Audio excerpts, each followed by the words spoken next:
السلام عليكم ورحمة الله وبركاته. بعدما رفض ميسي عرض الهلال السعودي المغري، بالطبع لن يقف الهلال السعودي بأيدي مكتوفة بعد رفض النجم الأرجنتيني ليونيل ميسي الانضمام لصفوفه، حيث سيتحرك نحو عديد النجوم لمواكبة الصفقات العالمية التي يجريها منافسوه. لكن هل دخل المصري محمد صلاح نجم ليفربول الإنجليزي ضمن الخطة الهلالية؟ وهذا ما يتم الإجابة عليه.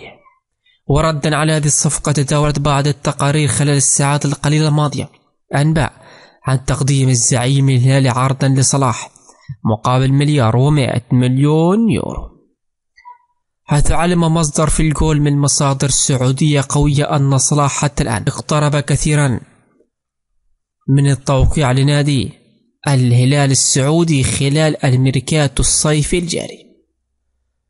وكان قد كشف قبل عدة أشهر أن البرازيلي نيمار دا سيلفا لاعب باريس سان جيرمان هو الخطة البديلة للهلال في حال رفض ليو ميسي. وبالفعل التقارير الأجنبية تتحدث عن هذا التوجه خلال الفترة الحالية. والجدير بالذكر أن الدوري السعودي أبرم صفقة عالمية وحيدة خلال ميركاتو الصيف الجاري، إذ تعاقد الاتحاد مع الفرنسي كريم بنزيما لمدة 3 مواسم في صفقة انتقال حر. وأشارت التقارير لأن هناك حالة غضب لدى جمهور الهلال بسبب جلب منافسيهم لنجوم عالميين على قرار ضم كريستيانو رونالدو لفريق النصر في الانتقالات الشتوية. وتعاقد اتحاد جدة مع اللاعب كريم بنزيما قادم من ريال مدريد الإسباني واللاعب كونتي نجم فريق تشيلسي الإنجليزي، على الرغم من خسارة فريق الهلال نهائي أبطال آسيا، ولكنه لم يتعاقد مع أي صفقة عالمية.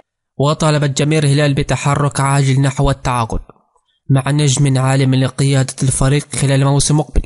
ورشحت تقرير اللاعبين لانتقال الدوري السعودي بسبب انتهاء تعاقدهم واستمرار عطائهم في الملاعب مع صعوبة تواجدهم في المستوى الأول بشكل كبير. وأشار التقرير أن هناك أكثر من لاعب مرشحين للانتقال السعودي، على رأسهم اللاعب المصري محمد صلاح، التي قالت المصادر أنه سيتم التوقيع على العقد الهلالي خلال الساعات القليلة المقبلة.